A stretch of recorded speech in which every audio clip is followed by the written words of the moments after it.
Support the Amigos podcast and keep the Amiga goodness flowing for just $1 a month.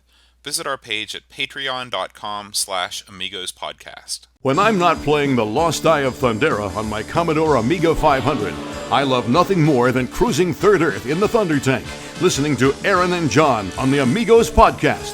Thunder, thunder, thunder, Thundercats! Ho! Amigos, your home for everything Amiga.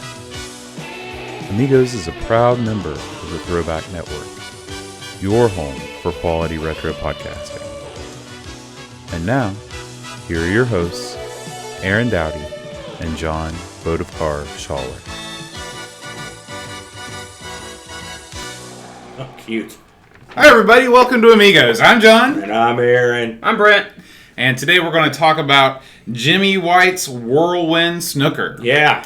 But before we do, we've got some feedback. We got some feedback from Duncan Stiles, who has written in a couple times, and he pointed us at this very cool site.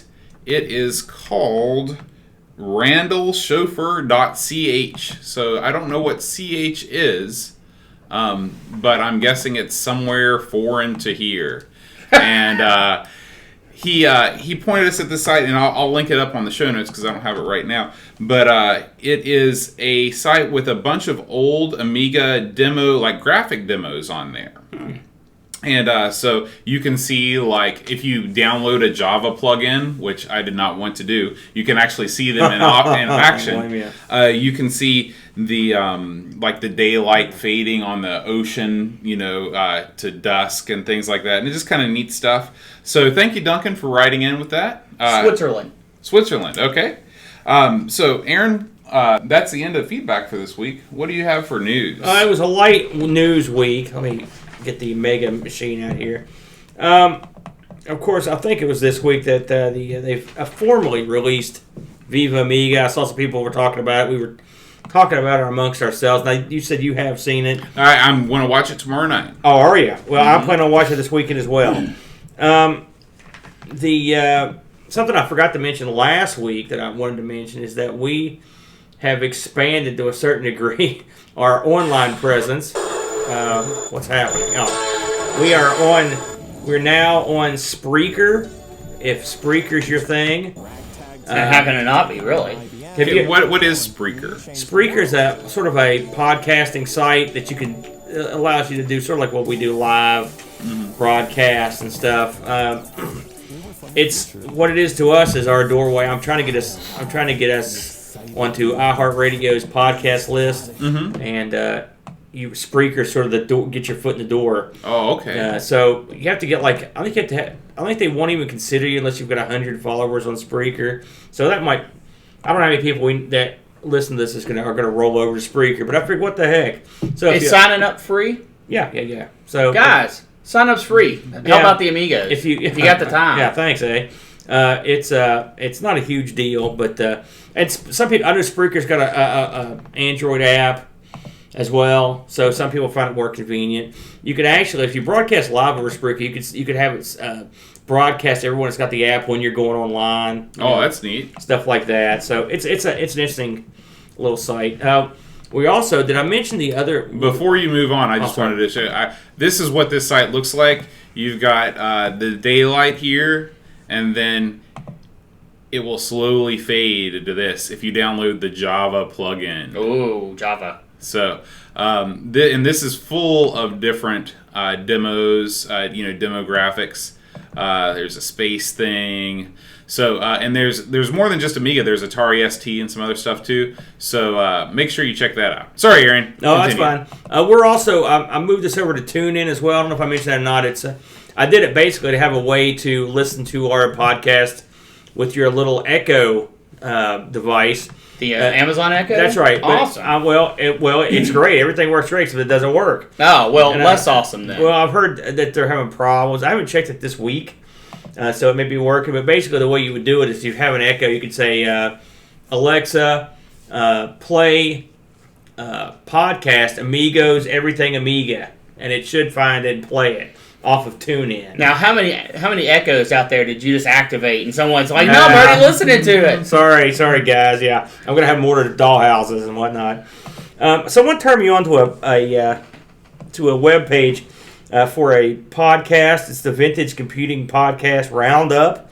The web page is vintageisthenewOld.com. I haven't got a chance to listen to this. In fact, I totally forgot about it until I was looking over the notes for the news. But I looked over the web page and I was like, man, this might be pretty good. So if you're into that sort of thing, you may want to check that out. Remember when we I don't know how many months ago it was when we talked about the guy, we've mentioned it a couple times, the guy opening the Amiga store in America. Right. Do you have an update on his that? His webpage is up. Hey, all right. All right. AmigaOnTheLake.com. Amiga on the Lake. Amiga on the Lake. And he actually, once I posted it, he must have been monitoring. I don't know if he's a listener. If you are, hey, talk to us sometime. But I looked over his stuff. I looked at a bunch of people who had bought packages over Christmas. So I guess he's been up for just a little while, and they were buying packages of Cloanto stuff, and there's a real.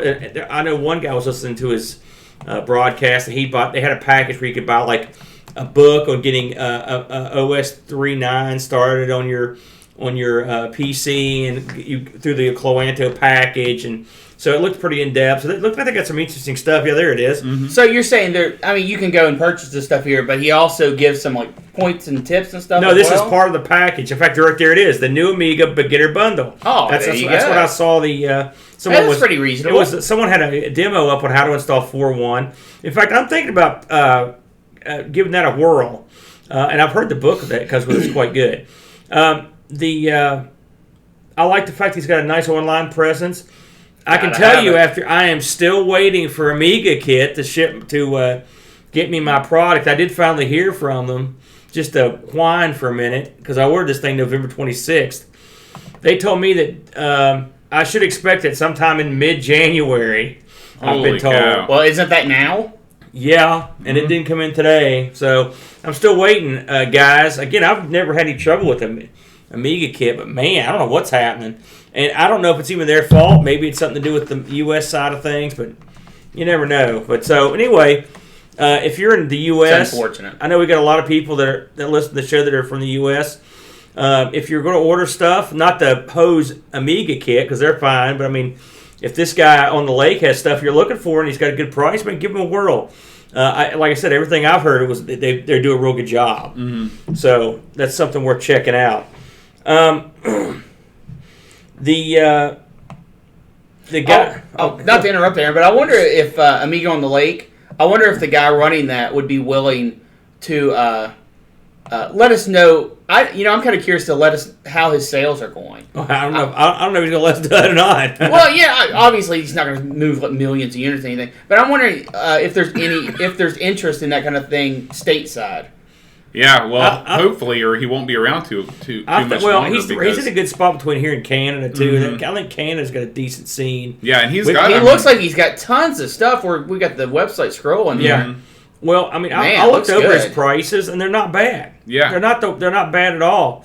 I'm probably gonna next time I order some Amiga stuff, he'll probably be from this fellow. We'll give him a shot, But hey, I'm still tickled to have a local distributor. It's nice. The guys over at the Retro Hour have taken a look at the new Amiga 1200 cases. If you check the link out we've got provided, it looks nice. I've seen a couple videos now of people taking their brand spanking new Amiga shells, the cases, and putting them together, and with a few minor exceptions, nothing that's a deal breaker. And there it is now. And it looks good, though, man. Everyone seems real happy with him, so that's nice. I think that's pretty much all I saw pop up this week. Bo, do you have anything else? No, that's it. You said that some people had some minor issues. Do you recall what they were? Yeah. Ports, getting it to fit properly around a couple of ports. One thing I saw was getting them to fit around the floppy button. You know, I could see that. Yeah. and so I think these cases have the ability to take one of the Gotex or something. But anyway, there's something there. But I saw one fellow that had ran into a problem there. But so this is one person. The people were saying, "Oh, hey, I had a problem right. here." This isn't a What's mass It's not problem. widespread. Yeah. And they come in, as you can tell, they come in a real nice package. It looks good. My Amiga's got a pretty good case. It's a little yellow. I don't know if I would do this. And it's funny. I've seen people use the black cases, or and it looked cool. Don't get me wrong, but if you change the case, you're going to have to change the keyboard because the old keyboard looks like crap in the new case, even the new white case. And so it's a good thing they've come out with the extra keys. But the one problem I've got is when you have a black Amiga 1200, for example, it doesn't look like an Amiga. It just looks like it looks awesome, but it just doesn't look like you don't. Well, I think that people really it's just like the people that paint any system. There are people that take classic consoles and paint them. The coolest thing that I've ever seen Amiga related was the German A500 that's got that grid pattern on it. Have you seen that before? I don't know. I'll see if I can pull it up here. I know a lot of people back in the day, before this was a thing, would take their Amiga 1200 boards, for example, and put them in tower cases, like a 4000, or stuff like that. So I mean, and the thing is, I'm not a mod guy. Oh, that is clever, isn't it? Yeah. Yeah. So for people at home or listening to the radio, it's just a Amiga with like a grid pattern. It looks pretty nice. It's got the balls. Some nice graphics And like on this is factory. This came from the factory. So if I was going to have like a special one, I'd want something like this. Yeah. Now, I'm going to actually take the other side of this. If you're into case modding, which I'm not, but I wish I was, if you're going to get a shell where you're not going to have to mess up your original shell, I think that's a pretty good idea. That's true. Maybe you leave it on for 6 months, you get bored, you put the other one on. It's not like your original shell's going anywhere. Right. So, I'm for it. I like the idea.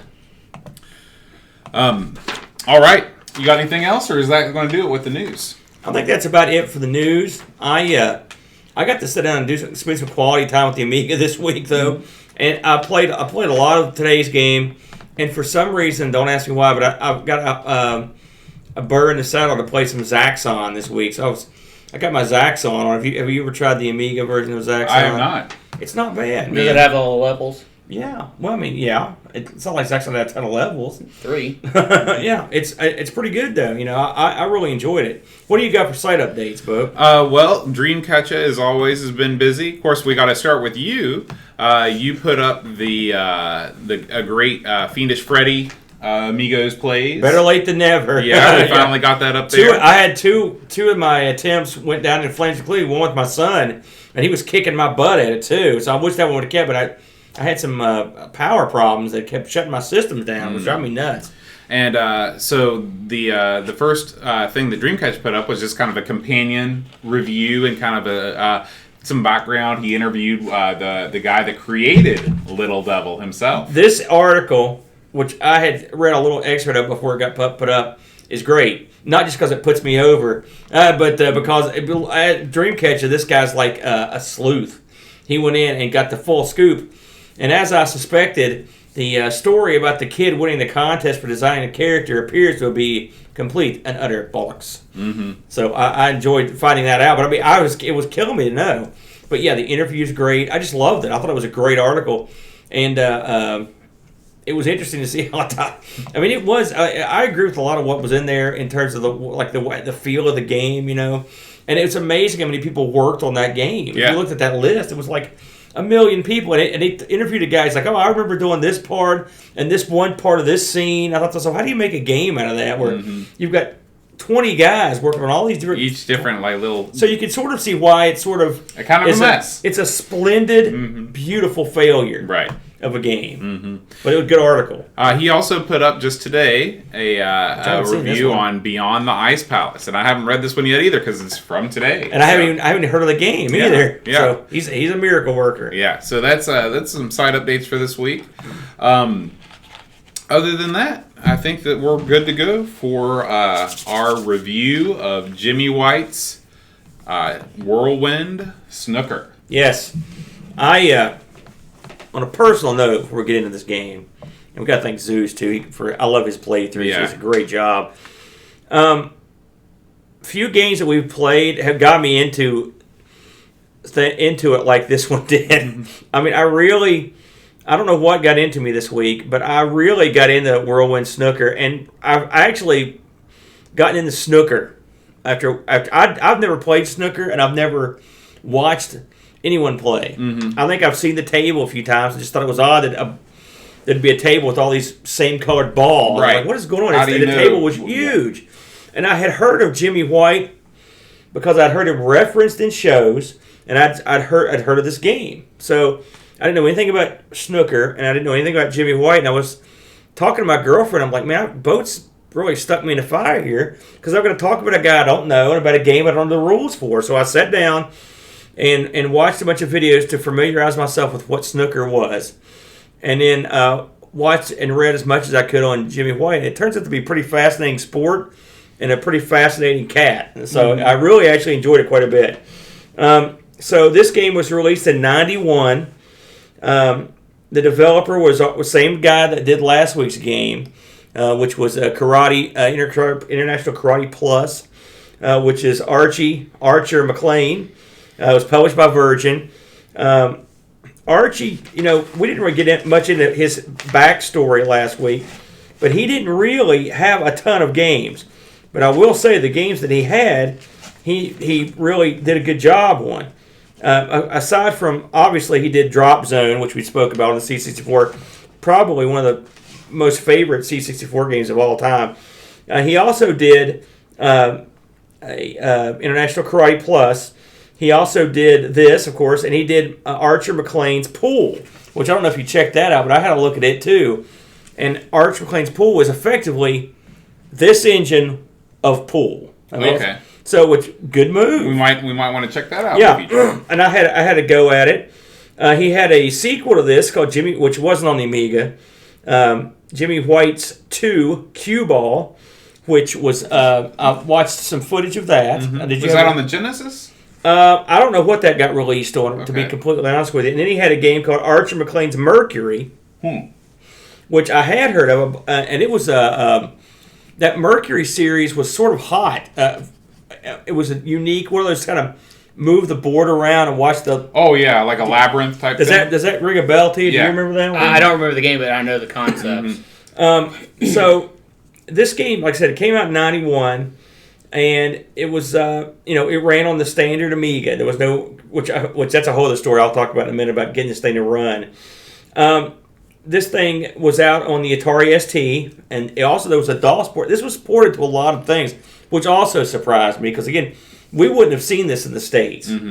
As far as I could tell, there was no... I don't think there's ever been American a snooker release. Yeah. I mean, people in the United States play snooker, somewhere, but not a lot of people. You don't see snooker halls like you see pool halls. No, absolutely not. But this came out on, like I said, the Atari ST.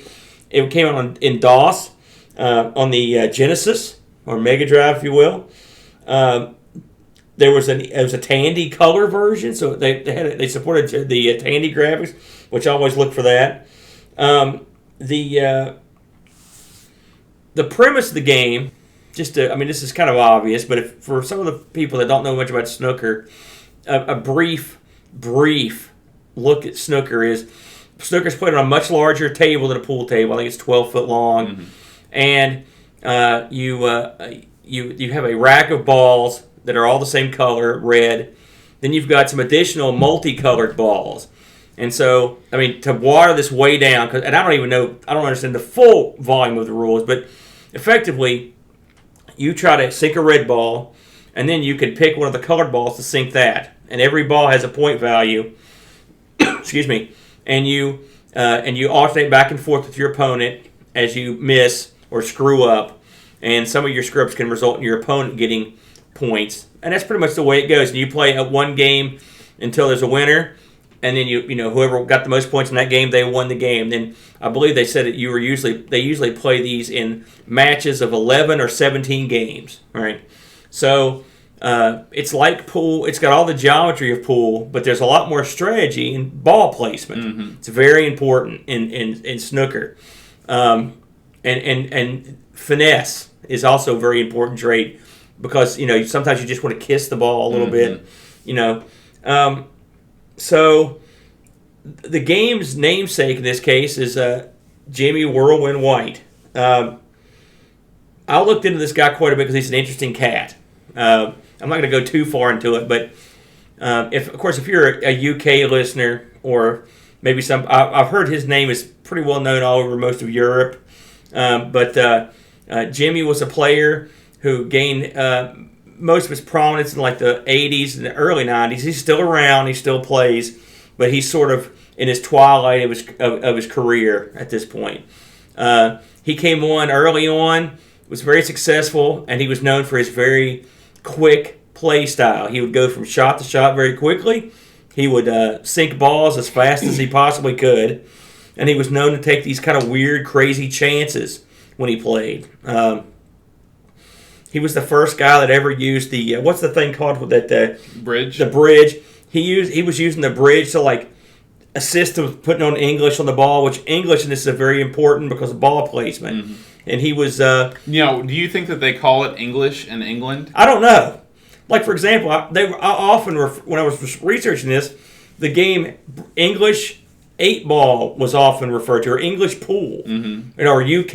It was actually UK pool or UK 8-ball, and there's a difference between that and what we play, but I don't know what it is. So I don't know. But Jimmy was also known for his incredible prowess as an amateur. He was world champion. He was UK champion, and he had a lot of momentum when he moved up to the professional ranks.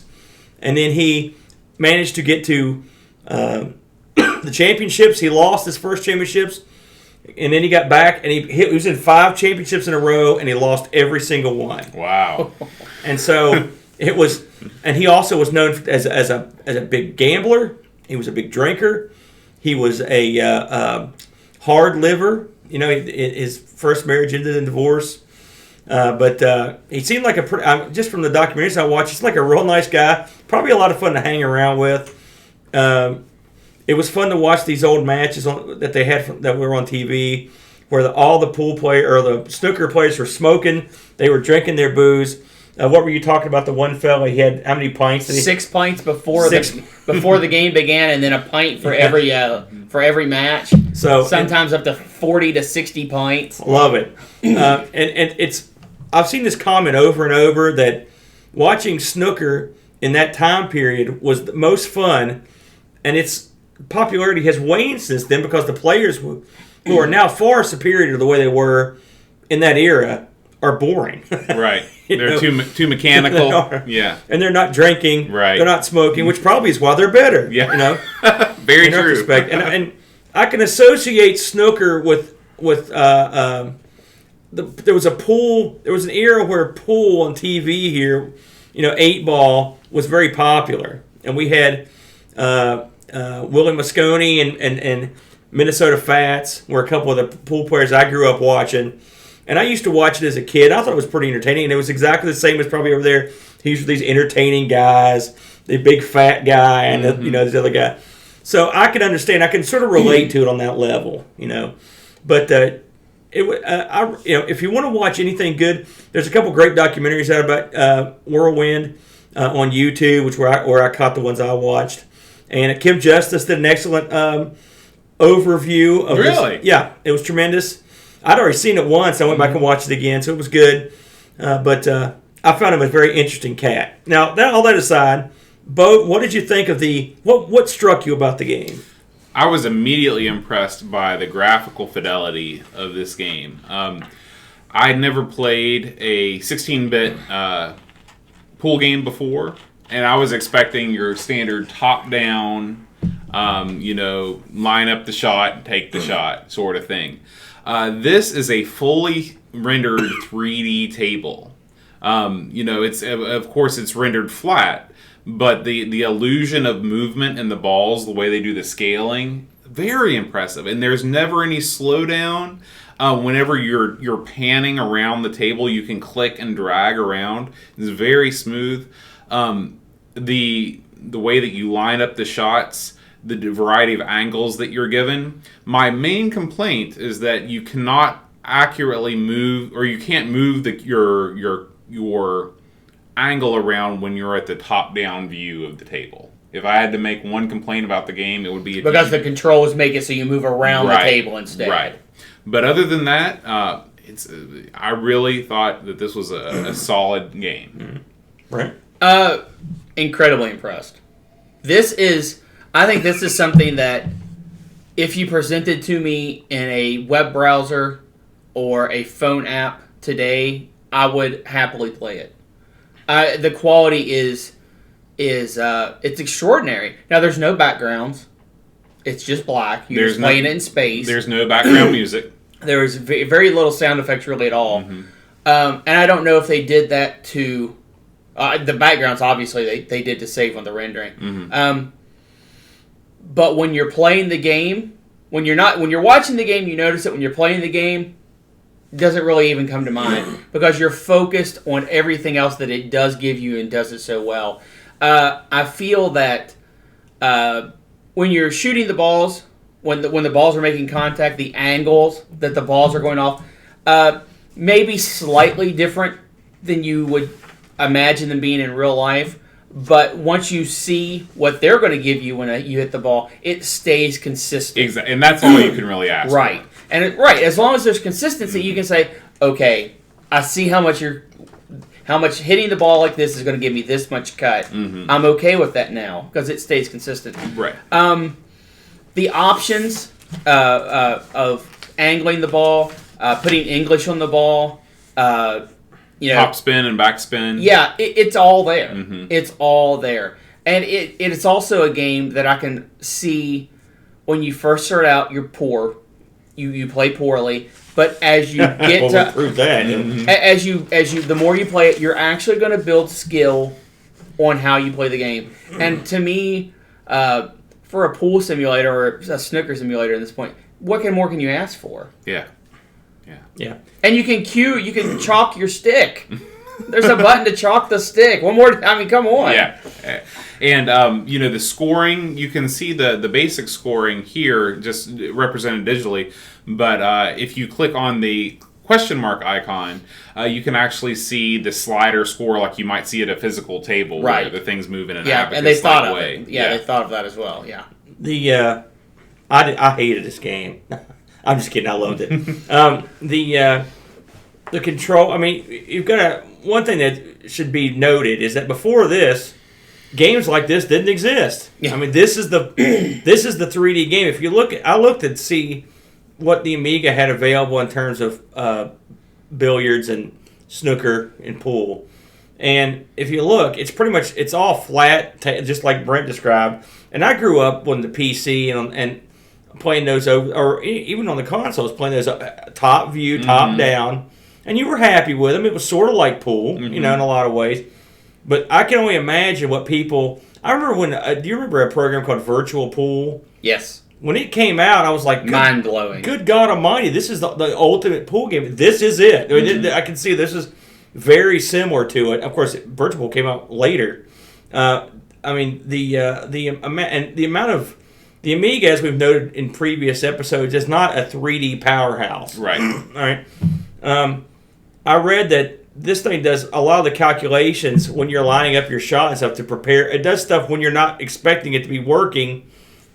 There's stuff going on in the background, calculations, so that's why it's so smooth. It's perpetually in motion in a very smooth way because all the calculations are being rendered when you're not playing. It figures them out. The controls are pretty intuitive. We talked about it on the live stream, and this is going to say, it's funny because if you told me, you don't get to use the cue in your hand, I'd be like, what is this crap? But it's so much better. Oh, because you feel like if you had to use the mouse to gauge the strength, moving it back and forth, it would be very frustrating. A lot of pool games. I mean, don't get me wrong, I suck at pool in every facet, right?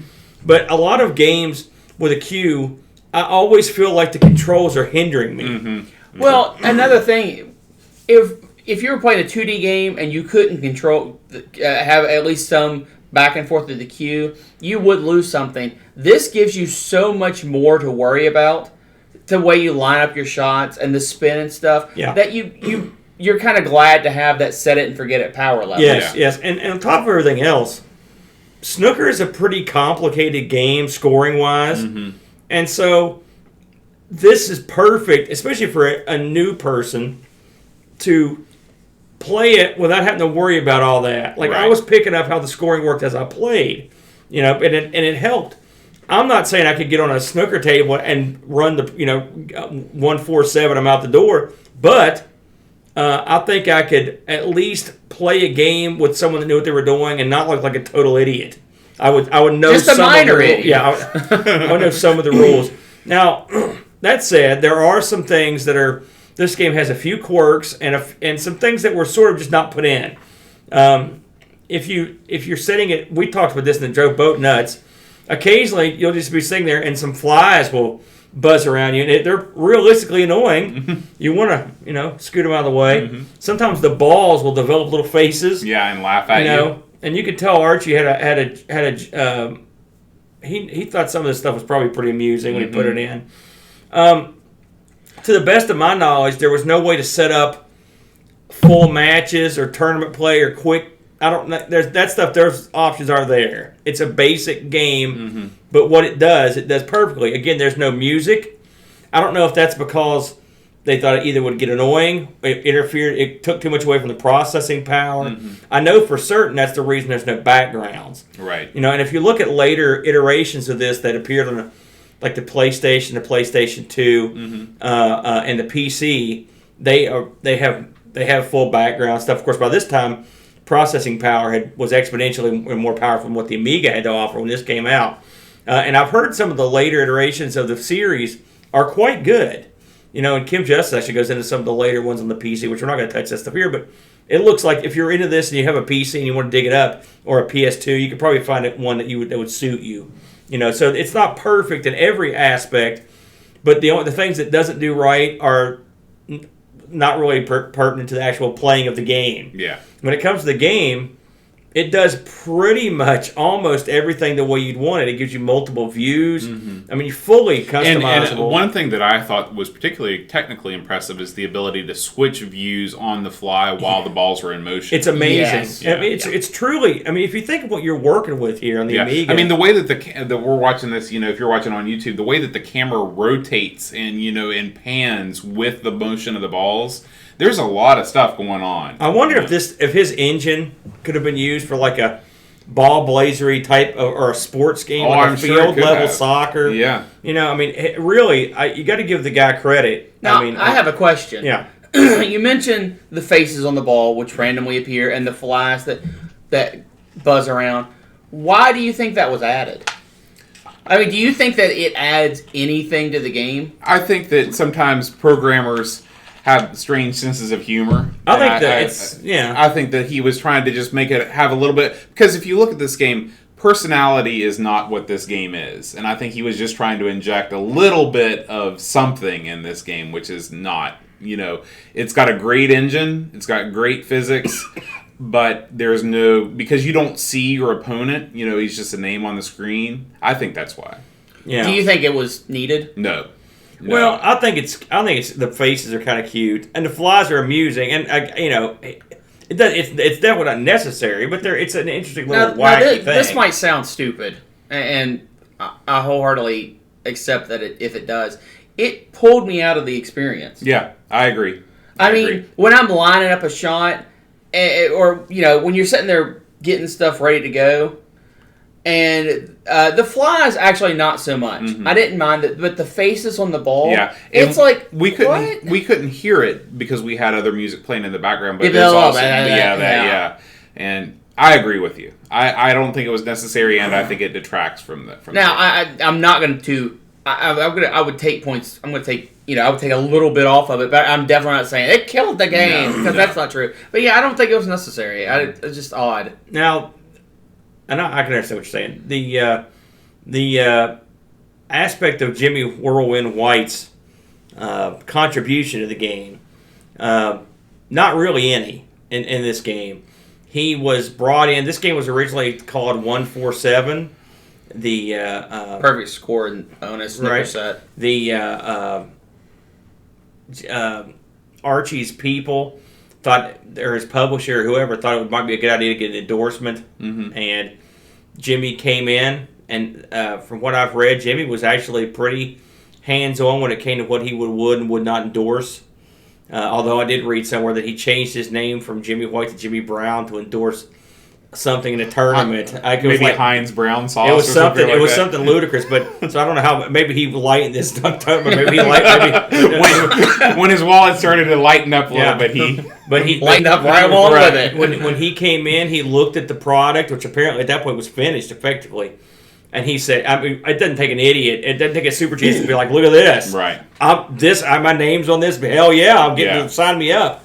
But the neat thing is, him and Archer became buddies, and And you know what's crazy is that him and Archer are buddies. Archer and Folds are buddies, so we're only 2 degrees removed away from Jimmy Whirlwind. and I was thinking about we talked. Last week we did karate, right? And I liked karate. I thought it was goofy and sort of there could have been more. Yeah. But this game is nothing like that. No. I mean, there's nothing. This is not the case of a publisher, a one-trick pony developer. And I don't know if you've ever watched or played Drop Zone, but it's nothing like these either. I mean, so we're talking, this Archer guy. He's one of the greats. Is what you're saying? He's definitely can go in different areas. I'll give him that.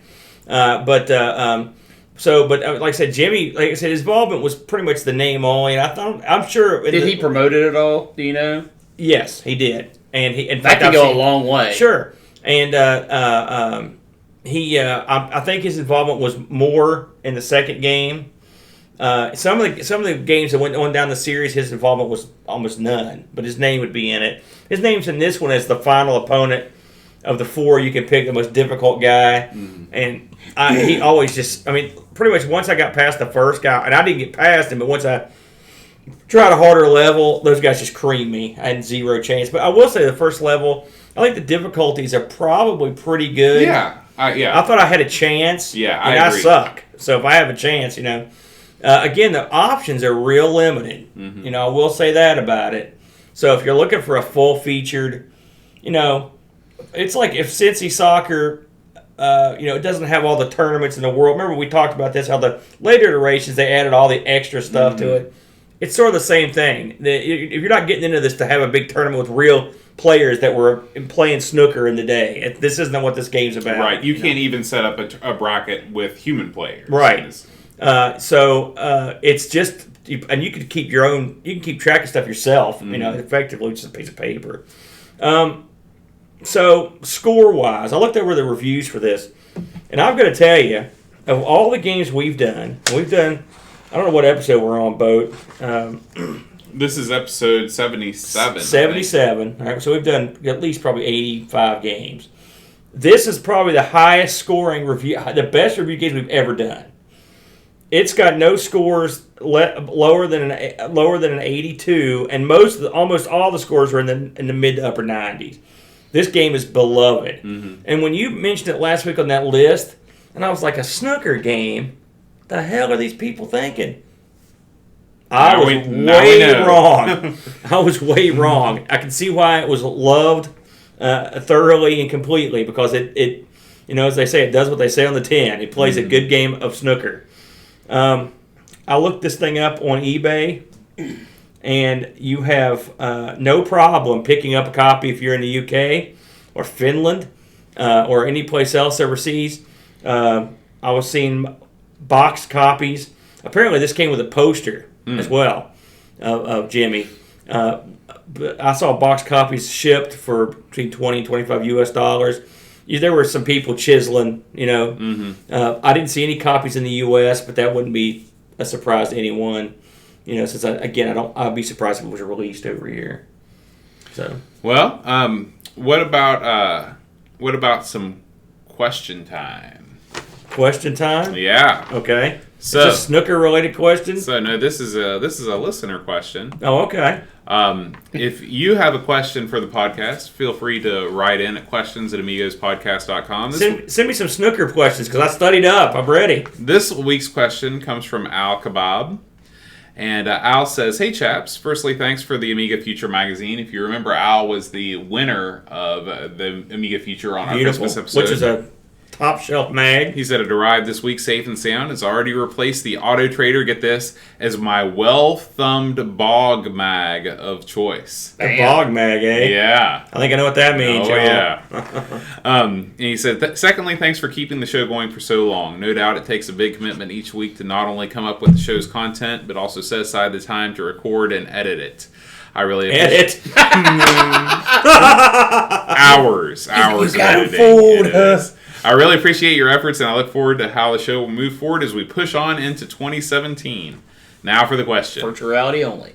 Oh, God. I would like to know whether you guys are into modern gaming systems such as the PS4 and Xbox One. And if so, what games do you play? Or if not, what was the last games console you bought? So I guess we'll take this in turns. So why don't we start with Brent? I was a huge console gamer up until the Xbox 360. Through my entire life, I've dabbled with PC gaming as well.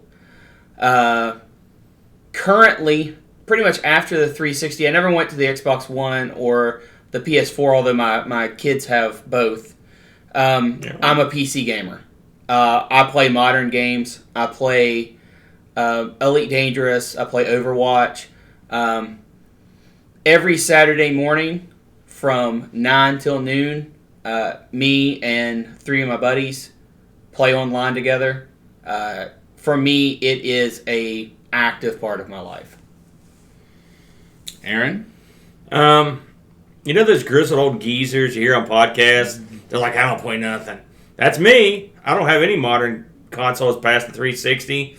And really, the 360s I've got were sort of given to me. I don't really... Yeah, you didn't get it for 360 games, that's for sure. Well, no, I've got some games I played on the 360. So you are not a grizzled old veteran because the 360 is just one generation old. I don't play the 360 very often. Like I was going to say, when have you ever played a 360 game? I played wrestling on there. I also played UFC when it was out. I played what's that game with the motorcycle? Trials. Trials and Urban Trials. That's on the PC. So I played that. I played... what else did I get into on the 360? Mortal Kombat. That Mortal Kombat game that was on there, I played that. So I played some fighting games. You know, you're not quite can I the ask grizzled you guy. this? Yeah. How many of those games, not including downloadable games, did you buy new in the store? Like when they were released? Like, man, I am pumped up for X game. I mean, how many of those games did I go buy in the store? I can't afford new games. I'm not gonna lie to you. So but I did buy them. Although I do have some liberated things, but I don't have a. Well, I gave you a lot of my games too. Yeah, but I bought 360 games not 2 weeks ago. Yeah, and I'm not downing you for this. I'm just wondering. Yeah, I'm honestly wondering. I am the master of the 50-cent bin, and so for example, I got DJ Hero 2 for 50 cents. Now I have DJ Hero 1 and I have the turntable, and I don't hate DJ Hero. Mm-hmm. Rock Band. I play the crap out of Rock Band on it. That's another Rock Band 3, or was it 4? So I guess that's as modern as that's as modern as it gets. 3. And for me, most of what I like to play is mostly Amiga. Like I said, I've played a lot more C64. I've played some. I do have some PC games that me and Luke play. Pokemon collectible card game, and we play Lego Avengers and Lego. What's the other? Like Lego the movie. You got to get them into Scribblenauts. I think we played Scribblenauts. We play a lot of Wii. So unlike a lot of people, Wii is newer than I like the Wii, and so the Wii. We play a lot of carnival games, and we play Mario Party. So I do those. So you are a modern gamer. Well, I don't think I'm completely I'm not like a guy that hates all modern games. Most, in all honesty, a lot of it just you're a decade back. You're a decade back. Mm-hmm. Yes. On both PC releases. I will say when the new one thing that makes me very excited about the Switch is that I'm hoping that the Wii U will drop in price because my son wants to play the Pokemon game, and we both like the Mario game for it, and we both like the Donkey Kong game. Mm-hmm. So there you go. Cool. I have none of the new systems, but I have Wii U. Well, oh yeah, I have one of the new systems. I've got a current system. Actually, I've got a couple current systems. I've got all the systems. Now see, I've got 9. I've got a Switch. Yeah. this is where you put those editing skills to work, John. I recently acquired a Wii U, which I bought primarily to play Mario Kart 8 because I love Mario Kart. But I also have the new Zelda, or the new Zelda remake. Stunned. I couldn't believe the it. Ocarina of Time. No, the Wind Waker remake. Okay. And I am looking forward to playing that because I've never once completed a 3D Zelda game, and they say this is the best one, this is the one you should get. So I've heard that too. I like the 3Ds a lot more than the 2Ds. That's for sure. I have a 3DS, and I have the 3DS XL, not the new 3DS, but I enjoy playing that. I forgot about that. Back when I used to travel a lot more than I currently do, I would play Mario Golf on there, Mario Kart. When you're on a 20-hour plane flight to Thailand, the 3DS is your best friend. Mm-hmm. I have that battery life. Yeah, and I've got a little charger too that you can put AA batteries in and recharge the battery, so nice. It's good. I've got a PS3. That's probably the console that I bought with high hopes and just never play, just because, I really like Katamari, but I did everything you can do in that, and there's really there's some RPGs, but I just don't have the time to devote 60 or 70 hours to Ni no Kuni. So, what do I play on a daily basis? Really, not much of anything. I probably play video games. I play the game for our podcast. I might play, I might grab the 3DS and play around a Mario Golf, but unfortunately at this time in my life, I don't have the time for video games that I want to. I've got several goals though. One of my goals is to play a lot more Amiga. Just really, get that Retro Gamer Amiga magazine out and hit all of the games that we haven't done in there and see what's worth playing and what's worth, because I want to start developing kind of a plan for what we should do week to week. Plan. Yeah, I know it's a novel concept for this show. You're gonna look at Retro Gamer. He's gonna sharpen the dart he throws at the board. Yeah, we got that Amiga Retro Gamer. I should mention, just a callback. Arch writes for Retro. Does he? Yeah, he writes articles for them. Oh, cool. So little extra bonus footage there. But I love video games. Sometimes I think I love thinking about playing video games more than actually playing. Like when I'm at work, I'll be thinking, man, I can't wait to get home and play Mario Kart 8, and I'm going to sit down. Of course, something happens and I can't. But just knowing that it's there, knowing that I've got this nice basement full of classic video games and arcade machines and pinball machines, it just gives me a warm feeling inside. Absolutely. And, the arcade machine, having your own little MAME cabinet's great. I've got mine. Me and Luke will come in. I mean, like I said, a couple weeks ago we've been playing the heck out of Liquid Kids. Luke's still playing it, but I've kind of moved on. And there's a game I just can't get out of my crawl, and it's Mr. Do, man. It's a classic. Every time I think I can get somewhere, I just suck at it so bad. But I love it. I like playing the old arcade stuff. Mm-hmm. It's funny because we were talking about, I don't want any modern consoles, and then you guys are right. I actually had a couple because I bought my son a 2DS for Christmas, which is brand spanking new. But sort of.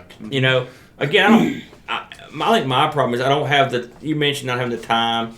I can sit down and play a round of Neo Turf Masters. Mm-hmm. Okay, 10 minutes, right? Or I could sit down and play a couple minutes of Donkey Kong. I couldn't invest in and the Zelda games, the 3 of us look pretty fun. I've played them back in the day. I couldn't invest that much time to save my life. Mm-hmm. I just can't do it, man. I wish I could. But when I run out of stuff to do, I fall asleep. I got to get up and drive or do something next day. And I think that one of the cool things that you've got, Brent, is that since you have like a set time that you've carved out for the express purpose of playing, that helps you stay in it. And here's another thing. We usually play a game. An example, we played GTA 5 for about 6 months. We played Killing Floor 2 for about 3 months. Mm-hmm. So it gives you enough time, because we don't want to buy a new game all the time. Mm-hmm. I mean, none of us are poor and disheveled, but we're certainly not rich either. Poor and disheveled. So we get to really get in there, understand how a game feels, put a lot of time into it before we move on. Right. And I would not trade my Saturday morning gaming time when I have to miss it or when one of us has to miss it. I'm devastated because it's nice to not only play the games, but to play the games with other people. That helps so much. And that's a big part of why I love doing this podcast, because it gives me a reason, an excuse to play, a different game. And it's sad that at our age we have to do that, but it's the honest truth that it's something that gets our butt in the seat and motivated to do it. Right. And games like this week's game, I relish. Yeah. This reminds me, like I said, the only one I think of that was Cannon Fodder is another one that I was just like, Cannon Fodder. And I was like, man, this is such a good game. And this is another one, Snooker. And the thing, what I like about this week's is it really introduced me to a sport that I've never given a look at, and I really am digging it. So it's double trouble for me. The game's good and the sport's fun too. It's so nice when you find an old gym. Mm-hmm. Yeah. I mean, even when it's so simple. Just a quick 2 seconds. I remember when I loaded up MAME, I would hit random game, and I remember getting Doc Man. Oh, I know. That gets hard. Most people probably don't know what Doc Man is. It's also known as Portman. Portman, yes. It goes by both names. I played it for hours. And it was so much fun. It was just something that clicked with me. Mm-hmm. When you find a game like that, it's so awesome. Yeah. Well, let's go ahead and thank all of the lovely people that make the Amigos podcast possible. These are our Patreon supporters. We have a new one just came in today. Oh, bam! Josh Nan. Josh Nan, thank you. He's the Nan. He is. David McCrandles, Jason Warrens, Graham Vebke, Rob O'Hara, Paul Harrington, Laurent Giroux, Jonas Rullo. I accidentally gave him a French accent even though he's from Hawaii. Bjorn Barman. Tapes from the Crib. Adam Bradley, Chris Foles, Will Williams, Daniel Bingston, O'Brien's Retro and Vintage, Chad Halstead, and Brent Dowdy. And if you too would like to support the Amigos podcast and keep all of our Amiga happiness going, please visit our page over at patreon.com/Amigos podcast. It's all about spreading the love, folks. That's right. Keep the Amiga happiness going. Hey, someone has listened to this and it's made their day. You think? Yeah. That's right. Jimmy White. Jimmy White, if you're listening, please come on our show. We'd love to have you as a my guest. gosh, can you imagine if he signed something for us? That would be good. That would be awesome. Oh my gosh. So next week, guys, if you're this far into the podcast, you've already heard the intro. As you can so hear, jealous. As you can hear, Dreamcatcher, as he has all the connections. He's done some research into the Thundercats Amiga game, and he got the voice of Lion-O himself to give us our intro. So next week, to celebrate that, we are going to do the Thundercats game, which is the Eye of Thundara. It's the Thundercats game. It's the Thundercats game for the Amiga. That's what it's called. Yeah. So, until then, adios. See ya.